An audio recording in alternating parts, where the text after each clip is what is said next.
LPU ప్లేస్మెంట్ల రికార్డులు సృష్టిస్తోంది. Final year student 2.5 కోట్ల ప్యాకేజ్ పొందుతున్నారు. 1700 మందికి పైగా ఎల్పియు స్టూడెంట్స్ 10 లక్షల నుంచి 2.5 కోట్ల ప్యాకేజెస్ పొందారు.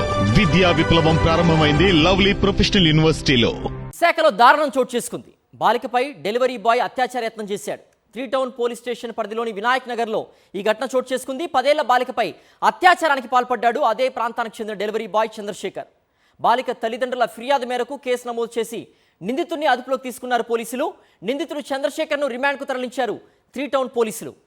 మరింత సమాచారం మా ప్రతినిధి నరేష్ అందిస్తారు. నరేష్, నిందితుడు చంద్రశేఖర్ను రిమాండ్కు తరలించినట్టుగా తెలుస్తుంది పోలీసులు. ఈ ఘటనకు సంబంధించిన పూర్తి డీటెయిల్స్ ఏంటి?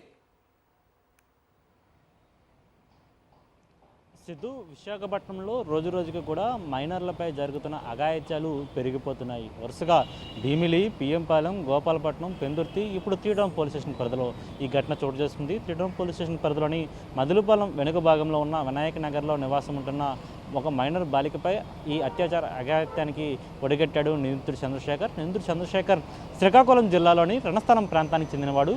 గత కొద్ది కాలంగా 3 టౌన్ పోలీస్ స్టేషన్ పరిధిలో ఉన్న మధురపాలెం వద్ద నివాసం ఉంటున్నాడు. అయితే చంద్రశేఖర్ నివాసం ఉంటున్న కింది భాగంలో, కింద పోర్షన్లో ఈ మైనర్ బాలిక తల్లిదండ్రులతో పాటు ఉంటున్న పరిస్థితి నెలకొంది. అయితే ఇంట్లో ఎవరూ లేని సమయంలో ఈ స్విగ్గీ, జొమాటో డెలివరీ బాయ్గా పనిచేస్తున్న చంద్రశేఖర్ ఈ మైనర్ బాలికను తన ఇంటికి పిలిపించుకున్నాడు. పిలిపించుకున్న తర్వాత ఆమెపై అత్యాచార అఘాయిత్యానికి ఒడిగట్టే ప్రయత్నం చేశాడు. వెంటనే అప్రమత్తమైన ఆ బాలిక బిగ్గరగా అరవడంతో వెంటనే స్థానికులు ఆ ఇంటి వద్దకు చేరుకున్నారు. ఏం జరిగిందని ఆ అరుపులు విన్న స్థానికులు అక్కడ చేరుకోగా బాలిక అసలు విషయం చెప్పడంతో వెంటనే ఆ బాలికను రక్షించి కిందికి తీసుకుని వెళ్లారు. ఆ తర్వాత బాలిక వద్ద సమాచారం తీసుకున్న తల్లిదండ్రులు వెంటనే 3 టౌన్ పోలీసులను సంప్రదించడం జరిగింది.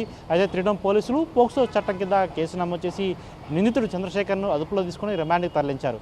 అయితే వరుసగా విశాఖపట్నంలో, ప్రశాంతంగా ఉన్న విశాఖపట్నంలో మైనర్ బాలికలపై, స్కూల్కి వెళ్తున్న చిన్నారులపై, ఒకవైపు స్కూల్లో టీచర్లు, అదేవిధంగా బయట ఈ విధంగా మానవ మృగాలు అఘాయిత్యాలు పాల్పడంతో ఆడపిల్ల తల్లిదండ్రులు చిన్నారులను బయటకు పంపించాలంటేనే భయభ్రాంతులు గురవుతున్న పరిస్థితి అనుకుంది. అయితే ఇంట్లో ఉంచినా సరే ఈ చుట్టుపక్కల ప్రాంతాల్లో ఎవరైతే మానవ మృగాలు ఉంటారో ఈ విధంగా అఘాయిత్యాలు పాల్పడుతున్నారు. చంద్రశేఖర్ జొమాటో, స్విగ్గీలో డెలివరీ బాయ్గా పనిచేస్తున్నట్లుగా పోలీసులు గుర్తించడం జరిగింది. అయితే ఈ విధంగా పోక్సో చట్టంలో పూర్తిగా కఠిన శిక్షలు విధించినట్లయితే వీరికి కొంతవరకు భయం వచ్చే అవకాశం ఉందని స్థానికులు చెప్తున్నారు. ఏదైనా సరే ఈ విధంగా రోజు రోజుకు కూడా ప్రశాంత విశాఖ నగరంలో ఈ విధంగా పోక్సో కేసులు పెరిగిపోవడం, అదేవిధంగా చిన్నారులపై అఘాయిత్యాలు పెరిగిపోవడం అనేది అందరినీ ఆందోళనకరం చేస్తున్న పరిస్థితి నెలకొంది. సిద్ధు. ఓకే నరేష్.